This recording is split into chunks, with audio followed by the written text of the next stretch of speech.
السلام عليكم ورحمة الله وبركاته.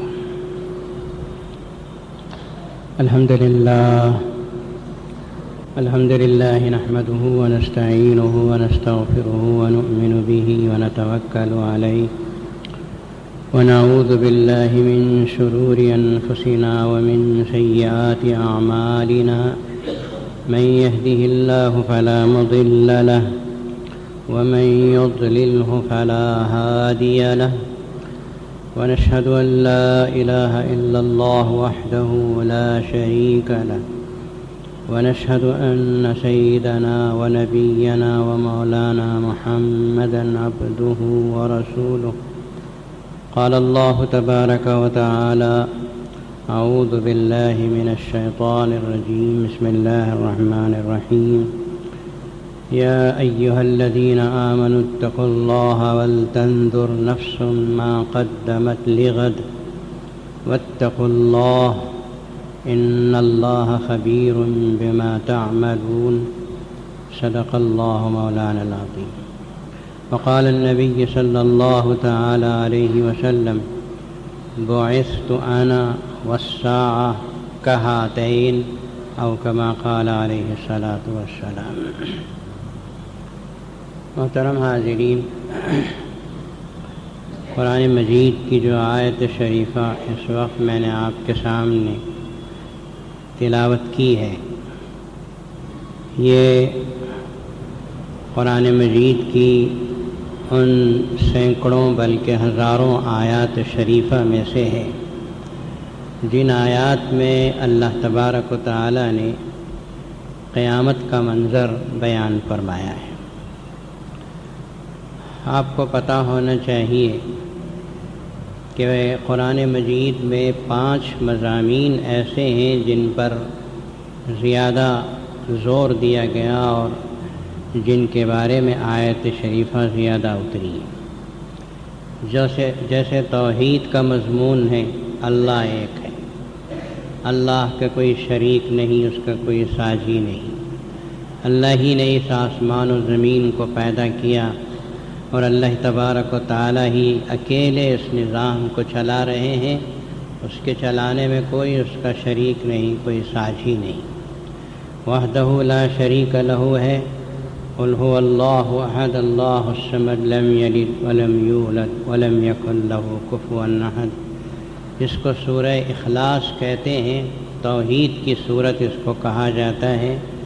آپ کو 100 آیتیں ایسی ملیں گی جس میں اللہ پاک نے اپنی توحید کا بیان فرمایا۔ ایسا ایک مضمون رسالت کا ہے، رسول اللہ صلی اللہ علیہ وسلم کے بارے میں آیتیں اور انبیاء اور رسل جو بھیجے گئے ان کے بارے میں۔ ایسا قرآن مجید میں 5 مضمون ایسے ہیں کہ جن کے اوپر آیات شریفہ اتری۔ ان میں سے ایک مضمون ہے قیامت کا دن، جس دن کو اللہ تعالیٰ نے یوم الدین کے نام سے بھی یاد کیا کہ مالک یوم الدین، اللہ وہ ہیں جو یوم الدین کا مالک ہے۔ یوم الدین کہتے ہیں روز جزا کا دن۔ اللہ تعالیٰ اس دن بدلہ دے گی۔ دنیا کے سارے کروڑوں انسان اپنی اپنی عمریں گزار کر اللہ تبارک و تعالیٰ کے پاس میدان محشر میں جمع ہوں گے، تو اس وقت اللہ تعالیٰ انسان کی زندگی کے ہر لمحے کا حساب لیں گے۔ اسی کو روز جزا کہتے ہیں، اسی کو یوم الدین کہتے ہیں۔ آج پوری دنیا میں مسلمان ہو یا غیر مسلمان ہو، سب اللہ کے سامنے حاضر ہو کر حساب و کتاب کے سلسلے میں غفلت میں پڑے ہوئے ہیں، جس کو اللہ تعالیٰ نے قرآن مجید میں فرمایا: اقترب للناس حسابهم وهم فی غفلۃ معرضون۔ لوگوں کے حساب کا وقت قریب آ رہا ہے، مرتے ہی حساب شروع ہوگا، قیامت قائم ہوتے ہی حساب شروع ہوگا۔ اذا مات الانسان قامت قیامتہ، جب انسان مرتا ہے تو سمجھو اس کی قیامت شروع ہو گئی۔ تو اقترب للناس حسابهم، لوگوں کے حساب کا وقت قریب آ رہا ہے، وهم فی غفلۃ معرضون، اور سارے انسان غفلت میں اور قیامت کے دن حساب و کتاب کے سلسلے میں اعراض کیے ہوئے اپنی دنیا میں مگن ہیں۔ یہ اللہ تبارک و تعالیٰ نے قرآن مجید میں گویا بطور شکایت کے اس کا تذکرہ فرمایا۔ اس آیت شریفہ میں جو میں نے اس وقت تلاوت کی، اللہ تعالیٰ نے وہی مضمون بیان فرمایا، یا ایھا الذین آمنوا، اے ایمان والو، اتقوا اللہ، اللہ سے ڈرو، وَلْتَنْظُرْ نَفْسٌ مَا قَدَّمَتْ لِغَدٍ، اور ہر انسان، ہر سانس لینے والا شخص، ہر ذی روح اس بات کو دیکھے، غور کرے کہ وہ کل کے دن کے لیے کیا تیار کر رکھا ہے۔ ما قدمت لغد، کیا تیار کر کے سامان بھیج رکھا ہے کل کے لیے۔ یہ کل سے مراد کون سا کل ہے؟ آج جمعہ ہے، کل ہفتہ نہیں، یہ کل سے مراد ہے قیامت کا کل۔ جیسے کل ہفتہ آنا یقینی ہے اور ہفتے کا دن بہت قریب ہے، جمعہ گزرتی ہے تو رات شروع ہوتی ہے، وہ ہفتے کی رات ہے، اور ہفتہ آنا بہت، سمجھو 24 گھنٹے سے پہلے ہی ہفتے کا دن آپ کے قریب آنے والا ہے۔ قیامت بھی اتنا ہی قریب ہے۔ یہی اللہ تبارک و تعالیٰ فرما رہے ہیں، ما قدمت لغد، کل آنے والے دن کے لیے کیا تیار کر رکھا ہے۔ ان اللہ ما قدمت لغد واتقوا اللہ، پھر دوبارہ اللہ نے فرمایا اللہ سے ڈرو، ان اللہ خبیر بما تعملون، بے شک اللہ تعالیٰ تم میں سے ہر انسان جو کچھ عمل کر رہا ہے اس سے پوری طرح باخبر ہیں۔ کسی انسان کا کوئی چھوٹا بڑا عمل اللہ کی نظروں سے پوشیدہ نہیں ہے۔ اللہ تبارک و تعالی علیم و خبیر ہے، عالم الغیب والشہادہ ہیں، کوئی چیز اللہ کی نظروں سے پوشیدہ نہیں ہے۔ تو یہ اللہ تعالیٰ نے وارننگ دی، دیکھو کل کے لیے کیا تیار کر رکھے ہو۔ جیسے ہم اور آپ کہتے ہیں کل کو اتنا بڑا کام ہے، اس کے لیے کیا تیاری کی ہے۔ تو قیامت کا دن تو بہت بڑا عجیب و غریب اور ہولناک دن ہے، میدان محشر جس کو کہتے ہیں۔ اس دن حساب و کتاب اللہ تبارک و تعالیٰ لینے والے ہیں، اور میزان عمل میں انسانوں کے نام اعمال تولے جائیں گے۔ ایک پلڑے میں اچھے اعمال، دوسرے پلڑے میں برے اعمال رکھے جائیں گے، اور اللہ تبارک و تعالیٰ تولیں گے۔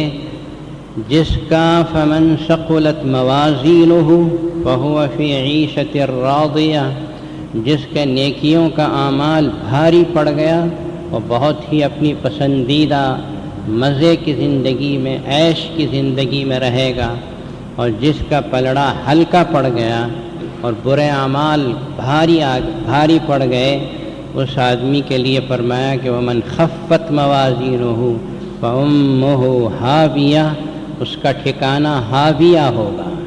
وما ادراک ما ہی، تمہیں معلوم ہے وہ کیا ہے، وہ چیز کیا ہے؟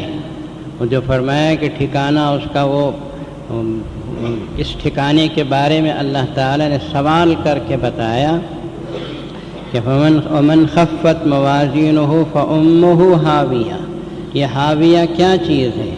وما ادراک ما ہی نار حامیہ، ایسی دہکتی ہوئی آگ ہے کہ جس کا کوئی تصور دنیا میں انسان کر نہیں سکتا۔ تو یہ اپنے نام اعمال کو تلوانے سے پہلے اچھے اعمال جمع کرو، نیک اعمال جمع کرو، تاکہ قیامت کے دن نام اعمال میں تلنے کا موقع آئے تو ہمارے اچھے اعمال بھاری پڑ سکیں۔ قیامت دنیا میں آپ حضرات دیکھتے ہیں کہ کوئی آدمی پریشان ہوتا ہے تو بچنے کی کچھ شکلیں دنیا میں انسان اختیار کرتا ہے۔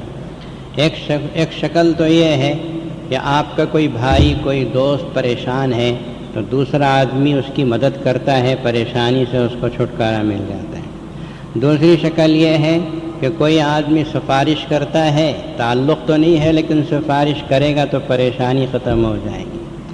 ایک شکل یہ بھی ہے کہ کچھ پیسہ لتا دے کر، فدیہ دے کر اپنے آپ کو بھی چھڑا لیتے ہیں، 1,00,000 2,00,000 روپے دے دیا، معاملہ کیس ختم کرا دیا، یہ شکل بھی اس کی ہو سکتی ہے۔ یا ایک اور شکل بھی یہ ہے کہ کوئی مدد کر دیتا ہے تو کام بن جاتا ہے۔ قیامت کا دن کوئی بھی شکل کام نہیں آئے گی، واتقوا یوما لا تجزی نفس عن نفس۔ یہ قرآن مجید کی اس آیت شریفہ کو غور سے سنیے۔ اس دن سے ڈرو، اس قیامت کے دن سے ڈرو، اس دن کی پریشانیوں سے ڈرو جس دن لا تجزی نفس عن نفس، کوئی انسان کسی دوسرے انسان کے کام نہیں آئے گا۔ اچھا کسی کی سفارش چلے گی، ولا يقبل منها شفاعۃ، کسی کی سفارش بھی قبول نہیں کی جائے گی، ولا يؤخذ منها عدل، عدل کہتے ہیں فدیہ، روپیہ پیسہ لتا دے کر بچنا، کوئی فدیہ بھی اس دن کام نہیں آئے گا۔ اور آخر میں فرمایا کہ ولا هم ينصرون، اور اللہ تعالیٰ کی طرف سے کوئی مدد بھی نہیں کی جائے گی۔ اور ایک جگہ اللہ تعالیٰ نے بہت واضح انداز سے یوں فرما دیا، ایک انسان دوسرے انسان کو کام نہیں آئے گا، لیکن اس آیت شریفہ میں غور فرمائیے، یا ایھا الناس اتقوا ربکم، اے لوگو اللہ سے ڈرو، تمہارے پروردگار سے ڈرو، واخشوا یوما لا یجزی والد عن ولدہ ولا مولود هو جاز عن والدہ شیئا، اس دن سے ڈرو جس دن باپ اپنے بیٹے کے کام نہیں آئے گا، بیٹا اپنے باپ کے کام نہیں آئے گا۔ بات اتنی واضح ہے۔ اب ماں باپ اپنے اولاد کے لیے، اولاد اپنی ماں باپ کے لیے کیا کچھ نہیں کرتے، لیکن قیامت کے دن اجنبیت کی دیواریں کھڑی ہوئی ہوں گی، باپ اپنے بیٹے کو دیکھ کر بھاگے گا، بیٹا اپنے باپ کو دیکھ کر بھاگے گا۔ میاں بیوی میں کتنا پیار اور محبت ہوتی ہے، لیکن قیامت کے دن ایک دوسرے کو دیکھ کر بھاگیں گے، کہیں میرے یہ نامہ اعمال میں سے کچھ مانگ نہ لے۔ یوم یفر المرء من اخیہ وامہ وابیہ وصاحبتہ وبنیہ لکل امرئ منہم یومئذ شأن یغنیہ، باپ بیٹے کو دیکھ کر، بیٹا باپ کو دیکھ کر، بیوی شوہر کو دیکھ کر، شوہر بیوی کو دیکھ کر بھاگیں گے۔ ہر ایک کے لیے نفسا نفسی کا عالم ہوگا، میں بچ جاؤں، میں بچ جاؤں، آج میں بچ جاؤں۔ حضرت سیدنا عیسیٰ علیہ السلام، حضرت سیدنا موسیٰ علیہ السلام، ایسے جلیل القدر پیغمبر، ان کے پاس بھی جب لوگ جا کر کہیں گے کہ آج ہمارا کچھ کام بنا دیں، آج اللہ میاں سے کچھ سفارش ہماری کر دیں، شفاعت کر دیں، یہ بڑے بڑے جلیل القدر انبیاء کرام علیہ السلام بھی یوں فرما دیں گے کہ آج نفسا نفسی کا عالم ہے۔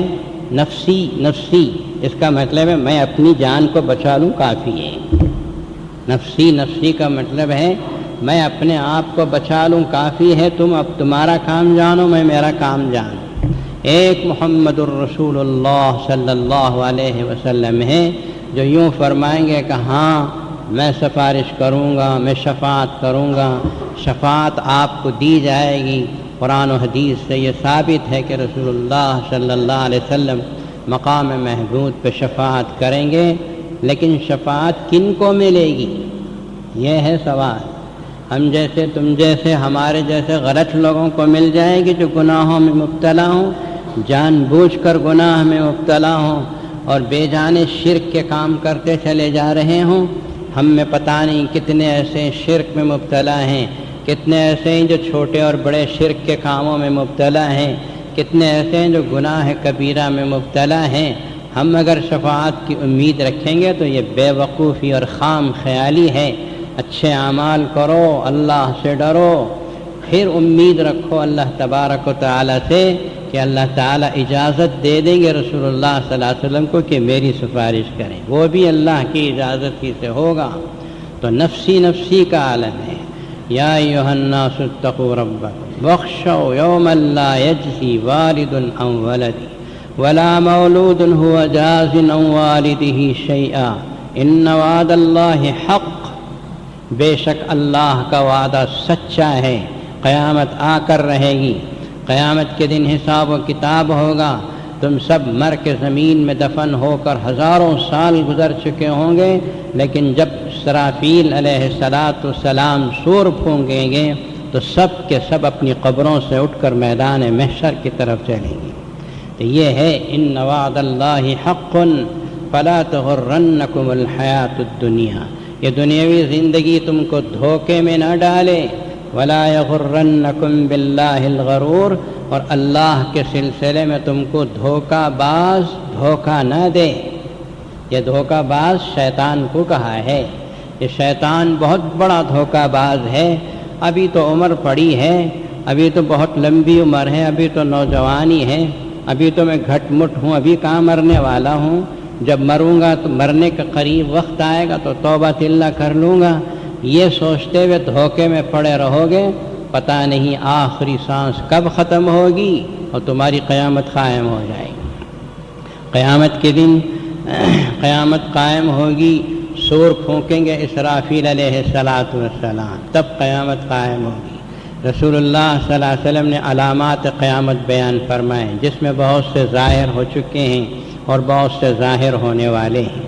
ایک حدیث میں رسول اللہ صلی اللہ علیہ وسلم نے فرمایا کہ میں کیسے آرام سے بیٹھوں، کیسے سکون سے رہوں، کیسے چین سے رہوں، جبکہ میں دیکھ رہا ہوں کہ اسرافیل علیہ السلام منہ میں سور پکڑے ہوئے ہیں، ان کے کان جھکے ہوئے ہیں اللہ پاک کی طرف، اور اللہ کی طرف برابر ان کی نظر ہے، کب اللہ کا اشارہ ہو اور کب وہ سور پھونکیں۔ پیغمبر خدا صلی اللہ علیہ وسلم نے فرمایا کہ جب سور پھونکنے کا وقت آئے گا، دنیا کے انسان اپنے اپنے کاموں میں مشغول ہیں، کوئی کھا رہا ہے، کوئی پی رہا ہے، کوئی نہا رہا ہے، کوئی اپنے کاموں میں مصروف و مشغول ہے، کہ اچانک ہلکی سی آواز گونجے گی، لوگ متوجہ ہوں گے کیسی آواز ہے، آپس میں کہیں گے تم سن رہے ہو، وہ کہے گا ہاں میں بھی سن رہا ہوں، تم سن رہے ہو۔ یہ آواز ہلکی سی بلند ہوگی اسرافیل علیہ السلام کے سور پھونکنے کی، لیکن یہ جب بلند ہونا شروع ہو جائے گی تو انسانوں کے کان پھٹ جائیں گے، اور پھر یہ قیامت قائم ہوگی، آسمان ٹوٹ پھوٹ جائے گا، زمین ٹوٹ جائے گی، انسان ختم ہو جائیں گے، اور پھر یہ پہاڑ جو اپنی سختی اور صلابت کے لیے مشہور ہیں، قرآن مجید نے کہا وَتَرَى الْجِبَالَ تَحْسَبُهَا جَامِدَةً وَهِيَ تَمُرُّ مَرَّ السَّحَابِ، تم دیکھتے ہو کہ یہ پہاڑ اپنی جگہ کھڑے ہوئے جامد ہیں، لیکن وہ بادلوں کی طرح ادھر سے ادھر گھوم رہے ہوں گے، اور پھر اللہ تعالیٰ یہ سب فرمائیں گے کہ سور کی آواز بلند ہوگی تو یہ پہاڑ ریزہ ریزہ ہو کر فضاؤں کے اندر غبار کی طرح پھیل جائیں گے، اور پھر قیامت قائم ہو جائے گی۔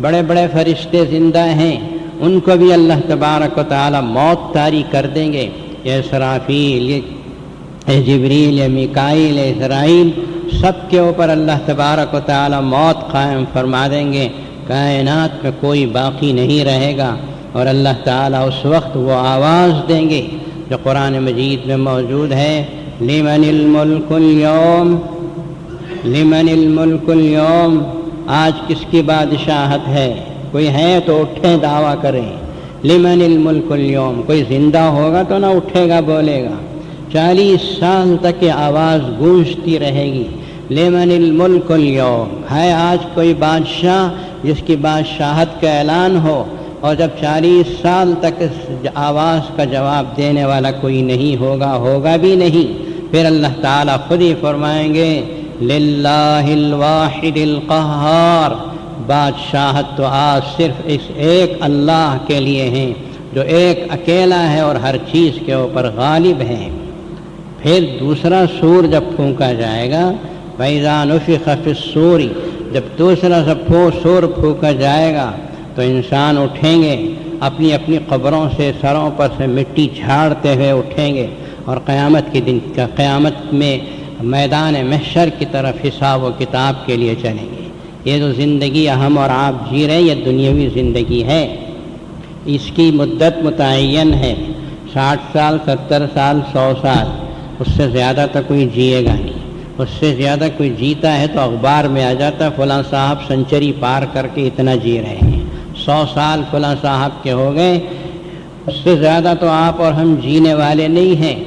پھر اس کے بعد جو مرنے کے بعد زندگی آتی ہے، یعنی ہمیں لے جا کر قبر کے اندر دفن کر دیا جاتا ہے، اس کو کہتے ہیں عالم برزخ۔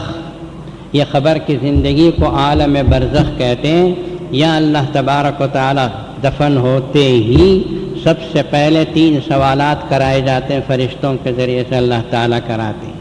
کہ تو نے زندگی میں کس کو معبود مانا، اللہ کو یا کسی اور کو، کون تھے تیرے رسول اور تیرے پیغمبر صلی اللہ علیہ وسلم کے بارے میں کیا عقیدہ تھا، تو کون سے دین پہ چل کے آیا تھا، وہاں چال بازی نہیں چلے گی۔ دنیا میں سوالات کی جوابات دیکھ دیکھ کے بھی لکھتے تھے نا، وہاں وہ نہیں چلے گا۔ یہاں زندگی اچھی گزری ہے تو وہاں جواب صحیح نکلیں گے، یہاں زندگی غلط نکلی ہے تو جواب نہیں نکلے گا، ہائے لادری کہے گا، ہے افسوس میں نہیں جانتا۔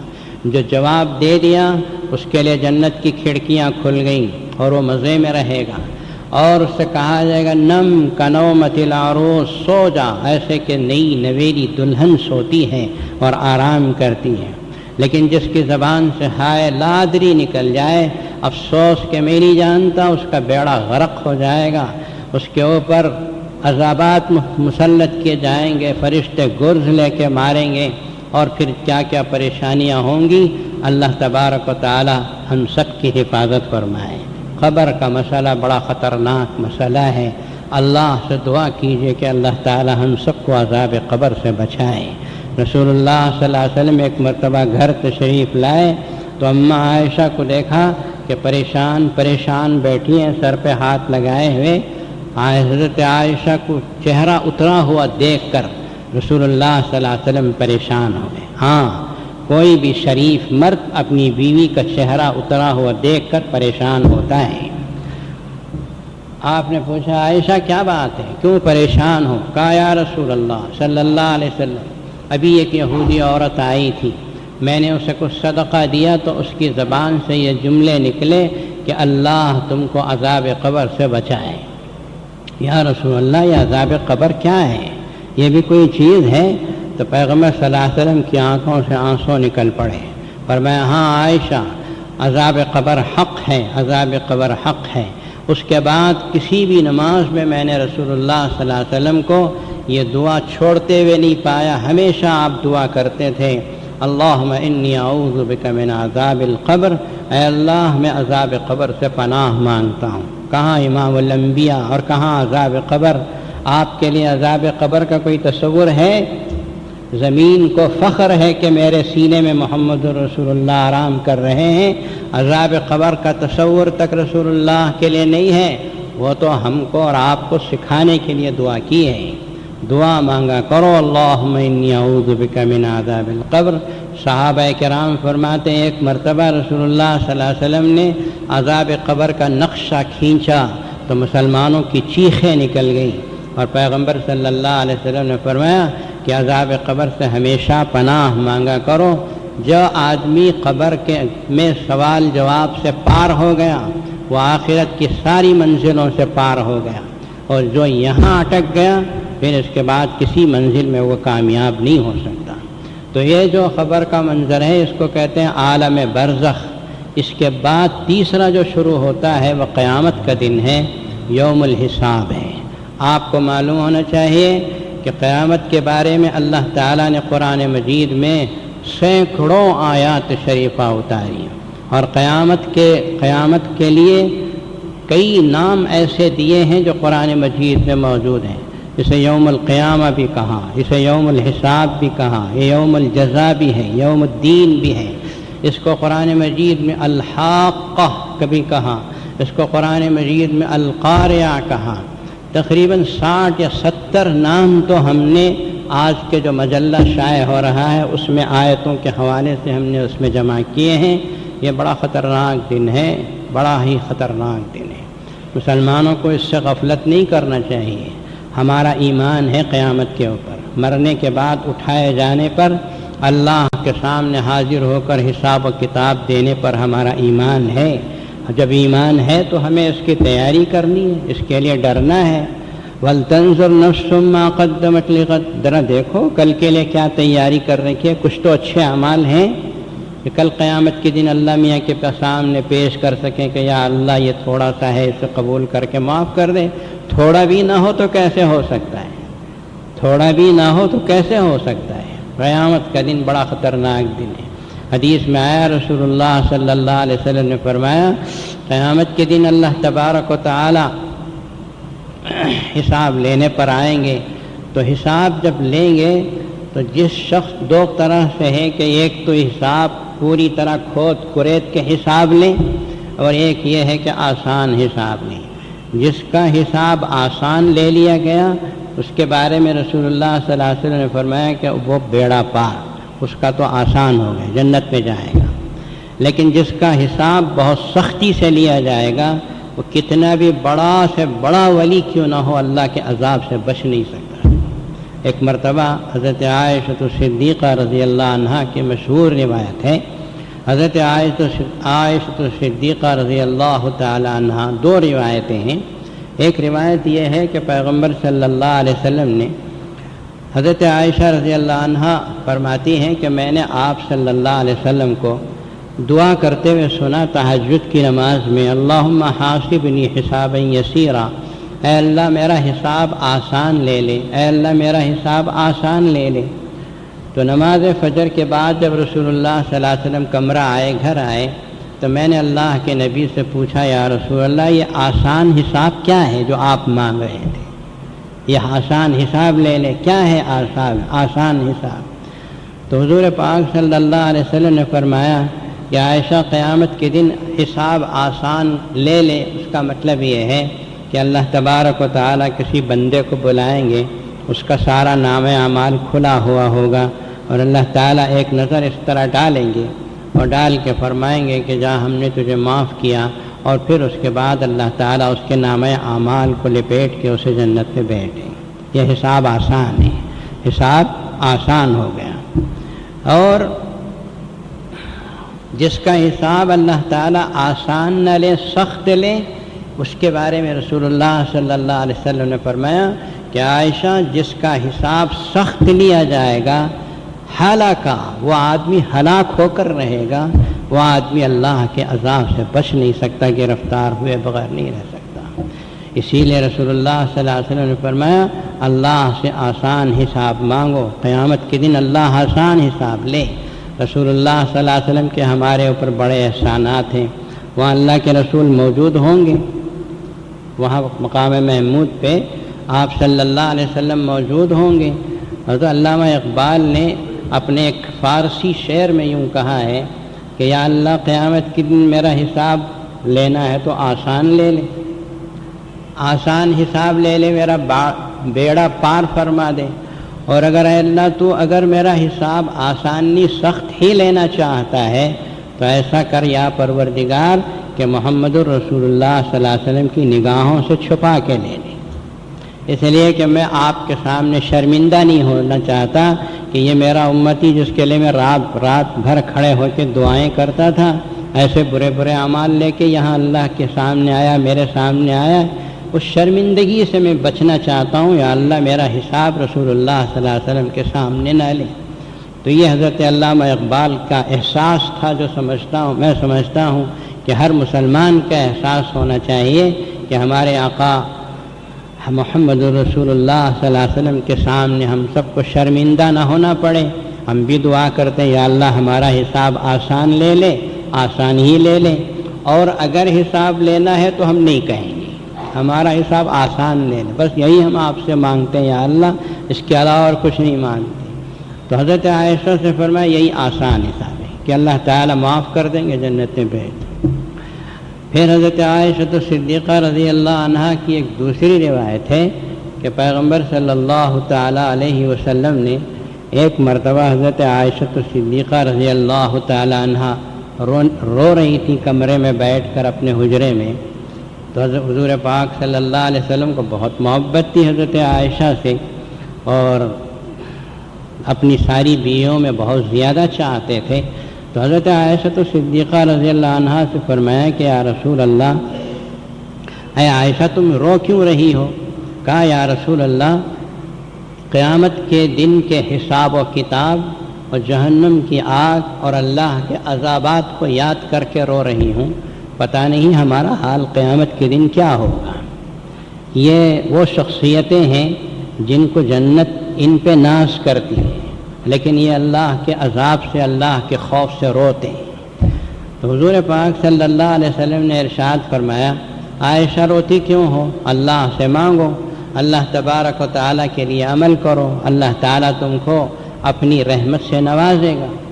تو حضرت عائشہ نے ایک سوال کیا، غور سے سنیے اس سوال کو۔ حضرت عائشہ نے پوچھا یا رسول اللہ، آپ تو امام الانبیاء ہیں، آپ اللہ کے حبیب ہیں، آپ اللہ کے اتنے پیارے بندے ہیں کہ آپ کی کسی بات کو اللہ تعالیٰ ٹھکراتے نہیں ہیں، کیا آپ قیامت کے دن ہمارے لیے کام نہیں آئیں گے؟ میں آپ کی بیوی ہوں، فلاں آپ کی بیوی ہے، اور یہ حسن و حسین، یہ فاطمہ سب آپ کی اولاد ہیں، کیا آپ ہمارے لیے، اہل بیت کے لیے، اہل و عیال کے لیے کچھ کام نہیں آئیں گے؟ تو نبی پاک صلی اللہ علیہ وسلم نے فرمایا کہ عائشہ، قیامت کا منظر ایسا ہے کہ 3 وقت ایسے ہوں گے جہاں کوئی کسی کے کام نہیں آئے۔ 3 وقت ایسے ہوں گے قیامت کے دن کہ جب کہ کوئی کسی کے کام نہیں آئے گا۔ اس کے علاوہ ہو سکتا ہے کہ کسی وقت میں مجھے سفارش کا موقع ملے، شفاعت کی اجازت ملے، میں سفارش کر دوں۔ 3 وقت بڑے کڑے وقت ہیں۔ پوچھا کیا ہے؟ حضرت عائشہ صدیقہ رضی اللہ عنہا نے پوچھا وہ 3 وقت کون سے ہیں؟ کہا ایک وقت وہ جب کہ نام اعمال میں اچھے اور برے اعمال کو تولنے کا موقع ہوگا، کہ وہاں کوئی کسی کا کام نہیں آئے گا، سب سوچتے رہیں گے کہ میرا کیا ہوگا، میرا کیا ہوگا۔ یہ ایک بڑا کڑا وقت ہوگا جب اعمال ترازو میں تل رہے ہوں گے، یہ ایک سمجھ میں آیا۔ اور دوسرا وقت وہ ہوگا جب اللہ تبارک و تعالی نام اعمال دیں گے، کسی کو سیدھے ہاتھ میں دیں گے، داہنے ہاتھ میں، رائٹ کے ہاتھ میں کسی کو دیں گے، اور جس کو اللہ سیدھے ہاتھ میں دے دیں گے، فرمایا کہ جس کو سیدھے ہاتھ میں دیں گے وہ لے کے میدان محشر میں گھومتا رہے گا، پھرتا، اے لو دیکھو میرا نام اعمال سیدھے ہاتھ میں دے دیا، مجھے معلوم تھا کہ میری اچھی زندگی کا یہ صلہ ملے گا۔ اللہ نے قرآن مجید میں کئی جگہ اس کو بیان فرمایا۔ کچھ لوگوں کو اللہ تعالیٰ بائیں ہاتھ میں دے دیں گے، لیفٹ کے ہاتھ میں دے دیں گے، اس کا بھی بیڑا غرق۔ اور کچھ لوگوں کو اللہ تعالیٰ سینے میں سے ہاتھ ڈال کے کھینچ کے پیٹھ کے پیچھے سے دیں گے، سمجھے؟ ایک تو سیدھے ہاتھ میں، ڈائریکٹ سیدھے ہاتھ میں دیں گے، اور یہ کہ اس ہاتھ کو سینے میں سوراخ ڈال کے پیٹھ میں سے نکال کے پیٹھ میں اس کو دیں گے، یہ اور خطرناک ہے۔ یہ موقع ایسا ہوگا کہ ہر انسان نفسی میں مبتلا ہوگا کہ پتہ نہیں اللہ تبارک و تعالی مجھے کون سے ہاتھ میں دیں گے، یہ ہاتھ میں دیں گے، یہ ہاتھ میں دیں گے، یا اس ہاتھ میں دیں گے تو پیٹھ کے پیچھے کھینچ کے دیں گے۔ یہ دوسرا وقت بڑا کڑا وقت ہوگا جہاں کوئی کسی کا نہیں۔ اور تیسرا وقت فرمایا حضور اکرم صلی اللہ علیہ وسلم نے کہ اللہ تعالیٰ پل صراط کو جہنم پہ بچھا دیں گے۔ قرآن مجید میں فرمایا وَإِن مِّنكُمْ إِلَّا وَارِدُهَا، تم میں سے ہر آدمی کو پل صراط پہ گزرنا ہی ہے، وہاں سے گزرے بغیر کوئی جنت میں بھی نہیں جا سکتا، جہنم میں بھی نہیں جا سکتا۔ پل صراط کو جہنم پر بچھا دیا جائے گا اور کہا جائے گا جاؤ اس کے اوپر سے، اس کے اوپر سے جاؤ۔ جو آدمی نیک ہے، ایمان ہے، عمل صالح ہے، اللہ سے ڈر کے گزارتا تھا، دنیا میں لوگوں کے کام آتا تھا، خود بھی اچھے کام کرتا تھا، دوسروں کو بھی اچھے کام کرنے کا حکم دیتا تھا، اچھی زندگی گزار کے گیا تو اللہ تعالیٰ اس کے اعمال کے مطابق پل صراط پر سے اسے گزار دیں گے۔ کوئی بجلی کی طرح گزر جائے گا، کوئی اور سے کم، کوئی اس سے کم، کوئی کچھوے کی چال میں گزرے گا۔ پل صراط پر سے جو گزرے گا تو اس کی جو انٹری ہوگی وہ جنت میں ہوگی، لیکن پل صراط پہ کٹ کے جو گرے گا تو وہ سیدھے جہنم میں گرے گا۔ اللہم احفظنا من، اللہ ہماری حفاظت فرمائے۔ یہ 3 کڑے وقت ایسے ہیں کہ جہاں کوئی کسی کا نہیں ہوگا۔ نبی پاک صلی اللہ علیہ وسلم نے ایک مرتبہ یہ مضمون صحابہ کرام کے سامنے بیان فرمایا تو پیغمبر خدا صلی اللہ علیہ وسلم کے صحابہ رونے لگے، کہا یا رسول اللہ آپ ہمارے لیے کیا فرماتے ہیں، ہمارے لیے کیا حکم ہے، ان حوالناک کیوں، ان پریشانیوں سے بچنے کے لیے کیا حکم ہے؟ تو پیغمبر صلی اللہ علیہ وسلم نے فرمایا ہمیشہ یوں کہا کرو حسبنا اللہ ونعم الوکیل، حسبنا اللہ ونعم الوکیل، اللہ ہمارے لیے کافی ہے، وہی کام بنانے والا ہے، اللہ ہمارے لیے کافی ہے، وہی کام بنانے والا ہے۔ یہ ایسی سچی حقیقتیں ہیں کہ دنیا میں کوئی انسان اس کا انکار نہیں کر سکتا۔ جو قومیں ایسی ہیں رسول اللہ صلی اللہ علیہ وسلم سے پہلے گزری، وہ آخرت کو نہیں مانتی تھی، مرنے کے بعد اٹھایا جائے گا اسے ایمان نہیں رکھتی تھی۔ خود رسول اللہ صلی اللہ علیہ وسلم کے زمانے میں بھی ایک شخص کافر و مشرک رسول اللہ کے پاس آیا اور اس کے ہاتھ میں ایک بوسیدہ ہڈی تھی جو کہیں زمین میں پڑی ہوئی سے ملی تھی۔ بوسیدہ ہڈی جب زمین سے نکلتی ہے تو وہ اتنی سخت ہڈی بوسیدہ ہو جاتی ہے تو اسے انگلیوں میں اس طرح رگڑ کر پاؤڈر بنایا جا سکتا ہے۔ اس نے رسول اللہ صلی اللہ علیہ وسلم کے سامنے اس طرح اس ہڈی کو پاؤڈر کی طرح سے کھینچا اور اس نے کہا کہ میں یحیی العظام وہی رمیم، ان ہڈیوں کو کون زندہ کرے گا، یہ تو پوری طرح بوسیدہ ہو چکی ہیں، ہے نا، یہ تو ہڈیاں زمین میں دفن ہو کے ختم ہو گئیں، اب آٹا ہو گئی، کون اس کو زندہ کرے گا۔ سورہ یاسین کے آخر میں آیت شریفہ ہے من یحیی العظام وہی رمیم قل یحییھا الذی، اللہ تعالیٰ نے فرمایا پہلے جس پروردگار نے پیدا کیا وہی دوبارہ زندہ کرے گا، اللہ زندہ کر کے اٹھائیں گے، اللہ اٹھائیں گے، اس میں کسی قسم کا شک و شبہ نہیں۔ ہمارے بچپنے میں آپ حضرات کے بھی ماں باپ نے بچپنے میں رات کو سوتے وقت میں 5 کلمے پڑھاتے تھے، اور 5 کلموں میں یہ بھی آتا تھا کہ مرنے کے بعد البعث بعد الموت، مرنے کے بعد اللہ دوبارہ قیامت میں زندہ کریں گے، حساب و کتاب لیں گے۔ یہ پکا عقیدہ ہے، ہم مسلمانوں کو چاہیے کہ اس قیامت کے دن کے سلسلے میں ہم تیاری کریں۔ ان سب باتوں کے پیش نظر ہی اس مرتبہ کا مجلہ ہی ہم نے قرآن اور قیامت کے دن کے بارے میں نکالا۔ اس میں شروع سے آخر تک قرآن مجید نے قیامت کے بارے میں کیا کیا کہا ہے، کتنی آیتیں ہیں، اور عالم برزخ کیا ہے، ان سے بچنے کی کیا شکلیں ہیں، قیامت کے دن کیا کیا ہونے والا ہے۔ 100 صفحات کا مجلہ ہم نے اس وقت شائع کیا ہے، اس کی کاپیاں آ چکی ہیں، آپ حضرات اسے خریدیے۔ اس کے شائع کرنے کے پیچھے ہمارا صرف ایک ہی مقصد ہے کہ اللہ تعالی ہم کو بھی قیامت کے دن کے بارے میں تیاری کرنے کی کوئی توفیق دے۔ آپ حضرات اپنے گھروں میں اسے لے جا کر پڑھیے، تھوڑا تھوڑا اپنے بچوں کو پڑھ کے سنائیے، اپنے بیوی بچوں کو پڑھ کر سنائیے، اور اس دنیا کی رنگینیوں میں پھنس کر آخرت کو بھلانے سے ان کو منع کیجیے، اس لیے کہ اللہ تعالیٰ نے فرمایا وَلَا تَكُونُوا كَالَّذِينَ نَسُوا اللَّهَ، ان لوگوں کی طرح نہ ہو جاؤ جو اللہ کو بھلا دیتے ہیں۔ اپنے بچوں کو یہ سبق دو کہ بچوں دنیا میں جو چاہے بنو، ڈاکٹر بنو، انجینئر بنو، کچھ بھی بنو، اتنا ضرور ہے کہ اچھے مسلمان بنو، اور ہم کو قیامت کے دن مرنے کے بعد اللہ پاک کے سامنے جا کے جواب دینا ہے۔ یہ تصور اپنے ذہن میں پیدا کرو۔ جب آپ اپنے بچوں کے دلوں میں یہ عقیدہ مضبوط کر دیں گے تو آپ سمجھو یہ کامیاب باپ کی حیثیت رکھتے ہیں۔ اللہ تبارک و تعالی اس مجلے کو قبول فرمائے، ہماری زندگیوں میں تبدیلی لانے کے لیے اللہ تعالی اس کو سبب اور ذریعہ بنائے۔ میں اللہ تعالیٰ کا شکریہ ادا کرتا ہوں کہ یہ سارے کام جامع مسجد میں جو ہو رہے ہیں اللہ تبارک و تعالیٰ کے فضل و کرم سے، اور اللہ تعالیٰ نے آپ کو جو توفیق بخشی ہے اس کی وجہ سے ہو رہے ہیں کہ اللہ تعالیٰ نے جامع العلوم کو ایک ایسا نام عطا فرمایا اور ایسی شان و شوکت دی ہے کہ دنیا کے کونے کونے تک اللہ کا شکر کہ یہ نام پہنچ چکا ہے۔ امریکہ سے بھی لوگ فون کرتے ہیں، عربوں سے بھی فون کرتے ہیں، لوگ پوچھتے ہیں کہ جامع علوم کا رزلٹ کیسا ہے، جامع علوم نیا کیا ہو رہا ہے، جامع علوم میں نئی عمارتیں کون سی بن رہی ہیں۔ جامع علوم اللہ نے اس کو قبول کر لیا، اللہ نے اس کو قبول کر لیا، اس لیے کہ وہ 5-10 روپے کا چندہ جو آپ چادر میں ڈالتے ہیں وہ صرف اللہ کے لیے ڈال کے جاتے ہیں۔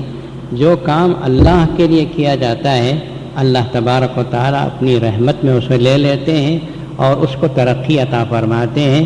یہی وجہ ہے کہ جامع مسجد کا ٹرسٹ اس وقت کئی کاموں کی جاری رکھنے کی وجہ سے مقروض ہے، اس کے باوجود کوئی کام ہمارا رک نہیں پا رہا ہے۔